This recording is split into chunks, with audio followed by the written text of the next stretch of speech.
Ooh, what's going on, guys? It's Horse Beef here, and today I'm going to be covering and ranking every trilogy in UFC history. So as you can see, the categories there, we got legendary, great, good, and then below that is sweep. So that particular position is for trilogies that were just a clean sweep on one side, because for me, what makes a good, great, or legendary trilogy is when there is some competitive edge to it. So if it's just a clean sweep, then I just don't really consider it to be that great of a trilogy. So that one is more objective, while good, great, and legendary is a lot more of a subjective placement. So let's just get into it, man. The first one off, we have Tim Sylvia versus Andre Arlovski, and I'm going to stick this one probably in good. Now, it is a very good trilogy because it did come down to the wire. The first fight ending via Achilles lock or heel hook. It's officially listed as a heel or as an Achilles lock, but it looked more like a heel hook to me, but I guess it wasn't probably an Achilles lock that Andre Arlovski finished Tim Sylvia with, and that was like genetic freak / horse beef. Andre Arlovski at that time, he was one of the scariest looking dudes to ever compete in MMA. The guy was absolutely jacked. I've never seen somebody more jacked than like a prime Andre Arlovski, other than just maybe a prime horse beef Uberim. But then the second fight, Andre Arlovski cracks Tim Sylvia real nice with a clean right hand. Like that right cross on Andre Arlovski from like prime Andre Arlovski was lightning quick. People talk about Tom Aspinall's speed, but honestly, man, a prime Andre Arlovski had hand speed comparable to Tom Aspinall, in my personal opinion. Cracks Tim Sylvia, and then Tim Sylvia off the back foot on wobbly legs. It lands a nice counter right hook right on the chin of Arlovski, drops him, and then puts him out stiff with some nasty ground and pound. And then they go to war in the third fight. Not necessarily to war, but they fought, and Tim Sylvia did win the decision in the end. So that is how the trilogy wrapped up, with Tim Sylvia as the victor. And yeah, to me, it is a good trilogy between two legends of the heavyweight division. And next one up is going to be Matt Hughes versus BJ Penn. I'm going to put this one in great, mostly for the name value attached to him. These guys are such legends of the sport. And Matt Hughes, for me, is potentially even like a top two greatest welterweight of all time, like right behind GSP. I know a lot of people would argue and say it's probably Usman, but I just feel like the name value on Matt Hughes' record is potentially even better than Usman's, but I guess the variety of big names is better on Usman's when you think about it. So maybe that's an unfair placement for me, but no one can argue how legendary these two were, especially at that time. First fight ends with a rear naked choke victory from BJ Penn, and they fight again. Looks like more of the same was going to happen. Looks like some domination on the part of BJ Penn, and he seems to gas out, and Matt Hughes takes over, starts landing some shots, gets him in a crucifix on the ground in the third round, and finishes him with some nasty elbows and just overall ground and pound. And then in the trilogy fight, BJ Penn, in the opening 20 to 30 seconds, I believe, right? It was in the very early parts of round one. BJ just lands a nasty counter right cross, right on the chin, drops Matt Hughes, and finishes him with a nasty ground and pound. And yeah, really, really good trilogy. Legendary, one of the greatest of all time. Although not enough to be put at legendary, because there are some trilogies that are just objectively better that I will get into the reasons for exactly why. But I mean, as far as two icons going at it three times, it almost doesn't get much better than this, right? And next one up, we have Randy Couture versus Chuck Liddell. And I'm going to stick it right in legendary, because this is one of the best trilogies of all time. Just all action, man. The first fight ends with Randy Couture on top of Chuck Liddell, ground and pounding him to all hell. Second one ends with a nasty right hand over the top, off the back foot, man. Like Randy Couture lands a big, I believe it was a right hand over the top, and starts landing some of that Randy Couture like signature dirty boxing. Looks like Chuck Liddell's hurt, and then off the back foot, man, you never leave your chin open against a prime Chuck Liddell, because when he lands that right hand, you're going down every single time, and he lands that right hand, puts down Randy Couture pretty bad. And then a similar type of knockout happens in the rematch as well to settle it. Beautiful, beautiful right hand in the middle of some action, which is always where Chuck Liddell would land his knockout blows, right, in situations like that, in those types of flurries. And he found it once again to win this trilogy, and it just speaks to how legendary Chuck Liddell is, because Randy Couture, I understand that the records on these two guys, everybody focuses on records nowadays, but back then, guys like Randy Couture, Chuck Liddell, Tito Ortiz, all these dudes, right? All of these legendary fighters around 185 and 205 fighting during that era, like the post-Pride era, they were always fighting killers. They weren't having tune-up fights. They weren't fighting bums at any moments. They were always going at it with the best of the best around that time, and not just one time, but two, and oftentimes three times, and even in some cases four goddamn times. If we're talking about Rampage Jackson and Vanderlei Silva, they fought four times over the course of multiple different organizations and generations, and I believe same thing goes for Tito Ortiz and Chuck Liddell as well. But obviously I can't include that one because that would be more of a quadrilogy. But as I've said, Randy Couture and Chuck Liddell, two of the greatest during that era, going at it three times, and every single fight delivered. They were all bangers, all action, as most fights around that time would deliver. Like, really, these dudes were so legendary because they would always put it all on the line and really take all the risks in the world for our entertainment. Yeah, it was less tactical. There was less skill involved. There were more bar fights, like high-level bar fights than anything. But goddamn it, I'm so pleased to have been able to witness fights like the ones between Chuck Liddell and Randy Couture, because you just don't see fights like these anymore. The next one up, we have Dustin Porier versus Conor McGregor. Now, I'm not too sure where to put this one. I think I'm going to put it in good. I can't put it in sweep because, I mean, objectively, it was not a clean sweep. Conor McGregor did finish Dustin Porier at 145, which was, I guess, that was a version of Dustin Porier that a lot of people didn't really have much expectation for. So it seemed like it was a bum type of knockout, but then seeing the way that Dustin Porier bounced back, moves up to 155, and has such a legendary career after that, that win for Conor McGregor does age beautifully. But then he had to run into Conor McGregor again, this nice version, this bald and nice, friendly version of Conor McGregor. Has a great first round. Like, he looked so sharp in that first round against Dustin Porier, but then he got that calf chewed up, started to gas a little bit, started to slow down a bit, and then once Dustin Porier sees that you're hurt and you're tired, and there aren't many fighters in the UFC or in any combat sport that you would want in front of you when you're gassed less than Dustin Porier, if that makes sense, because this dude smells blood and he's all over Conor McGregor. Beautiful combinations, and puts him out or puts him down with that right hook. Looked like he put him out with the ground and pound as well. Absolutely ran through him in that second round. And then you get into the third fight, and the reason why I only put it at good is because that third fight, yes, like, it looked like more of the same from the second round of their second fight. Like, Dustin really had his number in that third one, and yeah, Conor just wasn't fighting his best. But for it to end with the ankle break like that, I feel like it's a bit of a scapegoat for Conor. But it looked like the momentum of the fight was leading to another second round finish for Dustin Porier, in my honest opinion. But yeah, because of the asterisk on it, because of the injury and all that, it can only be in good for me. And next up, we have our first clean sweep of the video, and that is BJ Penn versus Frankie Edgar. Now, Frankie Edgar completely had BJ Penn's number. Unanimous decision, him 2 times in a row. And then they fight, I believe it was 4 years later, and it was in the middle of the big losing skid that BJ Penn went on, so it wasn't exactly the best version of BJ Penn, and that was proven because of the fact that it wasn't really competitive, and Frankie Edgar ended up finishing him in the third one. And it is more of a sad trilogy for me.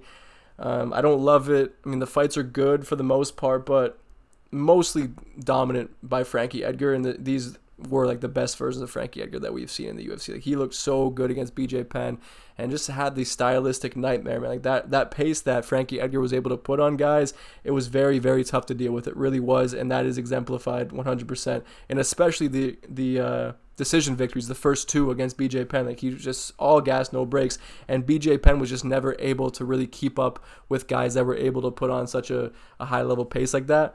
And yeah, I mean, it's in sweep. It's an objective thing here, so we're just going to keep it there, obviously. And then we get into another legendary trilogy, and that is Cain Velasquez versus Junior Dos Santos. Now, these are 2 of my favorite heavyweights of all time. To watch them in their prime, man, the nasty, nasty boxing of Junior Dos Santos and kickboxing as well. But Cain Velasquez was just a different animal during this time. Seemingly endless gas tank, could knock you out, could take you down, submit you, ground and pound you. He could beat you any way he wanted, man. Cain Velasquez was so elite. And honestly, when I think about it, I'm not too sure there are many prime heavyweights that could beat a prime Cain Velasquez. The only ones I could think about that would maybe have a chance against a prime Velasquez would probably be like a patient Ngannou, really. Right, because he just has that one-hitter quitter type of power. But skill for skill, I'm not too sure if there have been better heavyweights than Cain Velasquez, in my personal opinion. But the first one ends with a big overhand finish from Gino Dos Santos. But then Cain Velasquez comes back, beats him up pillar to post in the rematch, and then does it again in the third one, and turns JDS's face into hamburger helper in the second and third fights, and left no question who the best heavyweight in the world was during that time. It is an amazing trilogy for heavyweights, like big, gigantic men like them, to go to war the way that they did. And I have to commend the heart on display from JDS, especially in the second and third fights, man, because he had every reason to give up. And he I guess he technically gave up in the third one because he was finished. But I mean, if you just look at his face, he tried his best. He tried some last ditch guillotine attempt to turn the tides, and he just wasn't able to, and then was finished in the end. But this trilogy goes down in history for me as one of the greatest of all time. The rivalry they had in that moment, as you see in that picture where JDS does his pre-fight ritual where he points down the octagon and then looks JDS dead in the eyes, and fucking Velasquez goes nowhere. I said JDS, but I meant Velasquez. You guys know what the fuck I meant. Excellent trilogy, one of the greatest of all times, and probably my personal favorite, if not like top two, I would say.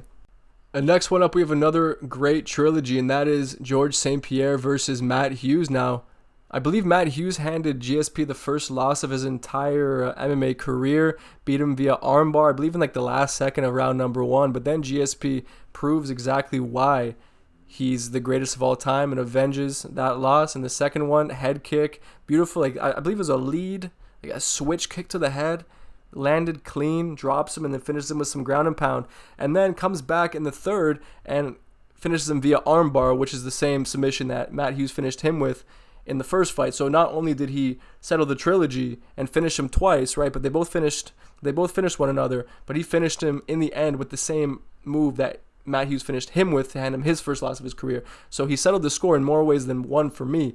And maybe it's some glazing, as the TikTok kids like to say nowadays, but it's just yet another reason why GSP is one of the greatest of all time, yet so is Matt Hughes. And to have such a great name like GSP on the record, like not many fighters have it. I know Matt Serra does, and he's not exactly the greatest of all time, but Matt Hughes has such a great rap sheet, and both of these dudes are just like some of the greatest welterweights of all time, probably the two best welterweights of all time, up there with Usman and like a Tyrone Woodley and a Leon Edwards.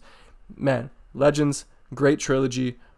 Again, one of my favorites of all time, and I'm just privileged to be able to witness it live. And then we get into Nate Diaz versus Gray Maynard. Now I'm gonna put this one in good because it's as close to a clean sweep as you can get without actually having a clean sweep, as they met as competitors on Ultimate Fighter, and I believe it was season 5, if I remember correctly. I'm pretty sure it was season 5. Nate finishes him via guillotine choke. They meet again in the UFC, where Gray Maynard wins via split decision. So a very, very close fight there. And then in the third one, Nate really settles the score and just puts a legendary beatdown on Gray Maynard, rearranged his face, bloodied him up real good, and just put an absolute beatdown on him.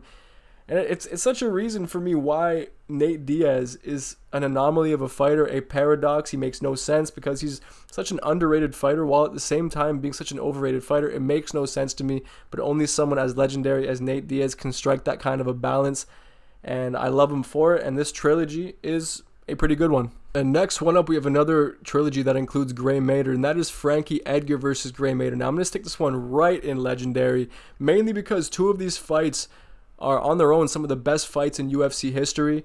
Right? The first one, Gray Maynard wins via decision, and then the second fight with these guys ends in a split draw.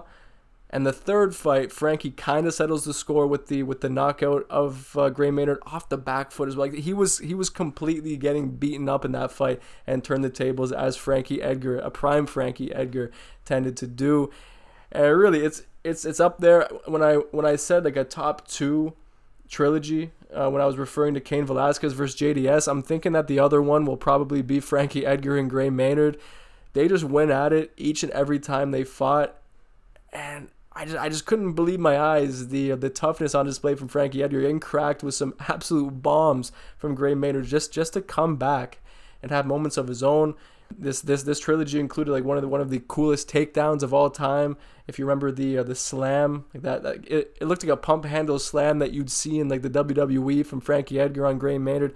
Just such a legendary trilogy of fights, and these dudes were just arbiters of violence, and they put it on each other from pillar to post every single time they went out there. I mean, like, it was just pretty much a guaranteed thing when you'd watch a Frankie Edgar fight, and Gray Maynard was up for the task, and I loved watching these guys fight each and every time they fought. And if you have not seen this trilogy, I recommend seeking out. I think there's a video on YouTube that compiles the best moments from all three of their meetings, and believe me, it's like something out of a Rocky movie. It really is. And next one up, we have another trilogy including Randy Couture, and that is his trilogy versus Vitor Belfort. Now I'm going to put this one up at great. Considering the first time they fought was in 1997, before rounds were even implemented, I believe. So both men would just fight until they couldn't fight anymore, until one of them couldn't fight anymore. And in that case, it was Vitor Belfort who could no longer fight, because Randy Couture did finish him in that one, and it was definitely via exhaustion. That you could tell that these fights without rounds were absolutely savage, man. Like the fact that they weren't given breathers at any point, it really was a war of attrition and survival of the fittest. It really, really was. It exemplified that completely. Some Charles Darwin type shit in the UFC in 1997. And then they meet again, where Vitor Belfort finishes him within a minute, or finishes Randy within a minute, and then they meet again, where Randy Couture beats up Vitor real bad and forces a doctor stoppage. I believe it was just after round 3. So a legendary trilogy, lots of action, lots of violence in these fights, and it is a great trilogy as far as I'm concerned. And next up, we have Stipe Miocic versus Daniel Cormier. Now I'm going to stick it right in legendary.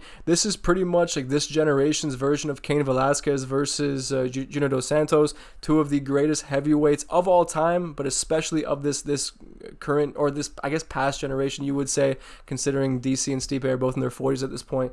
But when they met the first time, I was rubbed the wrong way a little bit by the eye poke from DC that you could tell was affecting Stipe, and then he knocks him out on that side where he landed the eye poke. So it seemed a little bit cheesy to me. And then in the rematch, it looked like more of the same, honestly. But Stipe was just able to withstand all the damage from DC, just plodded forward, very little head movement, just eating shots from DC all night long until he made the adjustment, one of the greatest adjustments in the history of MMA, where he started finding that body shot over and over again, the left hook to the body, until he made DC crumble, got him against the fence, and finished him. It was a beautiful, beautiful finish, man, especially after all the damage that Stipe was taking throughout that fight, man. What a comeback. One of the greatest comebacks of all time. And I do want to cover that topic, right? The greatest comebacks of all time at some point on this channel. And then they fight for the third time, and I forgot to mention that I believe Stipe also got eye poked like a motherfucker in the second fight too.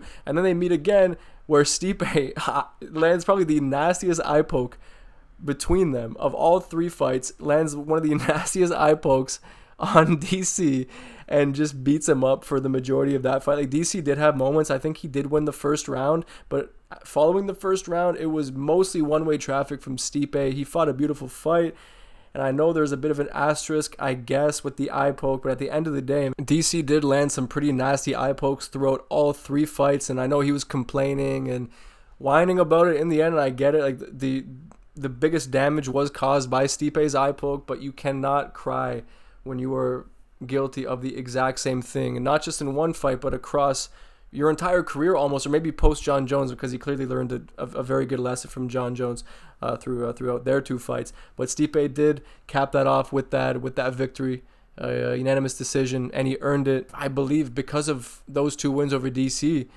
I believe cemented himself as probably the greatest heavyweight of all time. And then we get into the most random trilogy on this entire list here, and I believe it's the only trilogy between fighters who have never challenged for the belt before. Sam Stout and Spencer Fisher. Now, Sam Stout did win this one, and I'm proud of my fellow Canadian boy in Sam Stout for winning this super random trilogy. Every fight ended in a decision as well, one split decision, and I believe two unanimous ones. So considering that, I guess maybe you couldn't put it above good, but honestly, these two went to battle every single time they fought.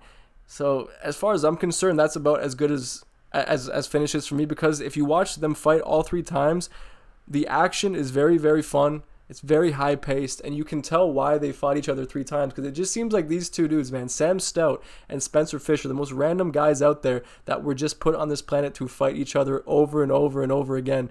Man, I love it. And this trilogy, as random as it is very good, and the action is great, and I recommend seeking it out and watching all 3 of these fights for yourself. And then we have another trilogy that has to fall under the sweep category, because Tito Ortiz, contrary to what Ken Shamrock threatened Tito with, to beat him into the living death, Tito Ortiz proceeded to beat him into the living death 3 times, man. 3 knockouts. I don't understand why this fight had to happen 3 times. It makes no sense. You would think after the first 2 finishes that Ken Shamrock would be given a break, but then he's given another opportunity to fight Tito and then gets finished again.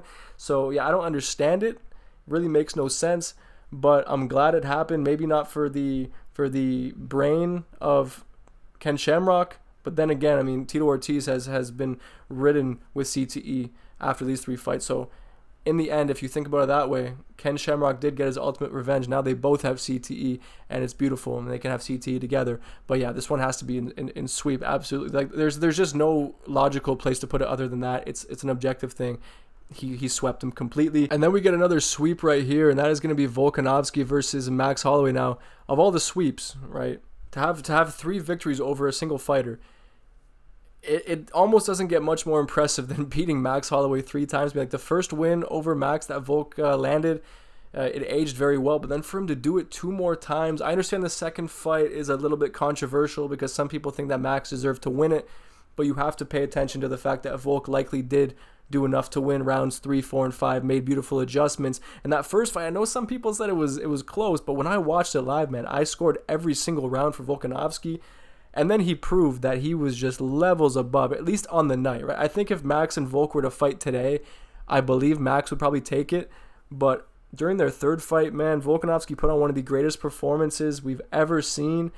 Put an absolute beatdown on Max Holloway, like seriously put the damage on him, busted up his face completely, and just showed to be levels above him in every aspect. He looked faster. He looked way ahead, like a step ahead every single engagement that they would have between one another. And it just looked like a professional versus an amateur. And I know Max Holloway is far from that. He's one of the greatest to ever compete, but I think it just shows the skill level that Volkanovski was on, especially during that run. Like bald, prime Volkanovski featherweight title run was just a different animal, and he's one of the greatest to ever perform in MMA, man. And last but not least, we have probably the second closest in all of these trilogies, right up neck and neck with Frankie Edgar and Gray Maynard, but in that case, it's literally an even trilogy with 1 win on each side and then a draw between them.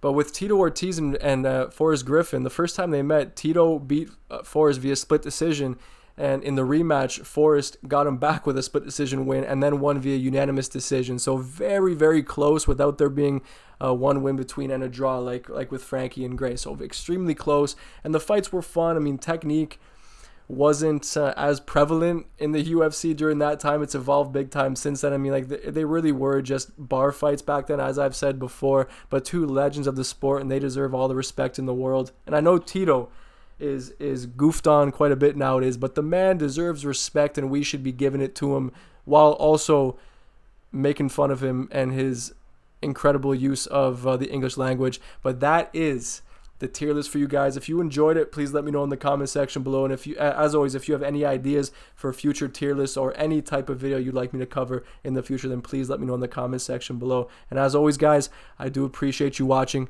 and I'll see you on the next one.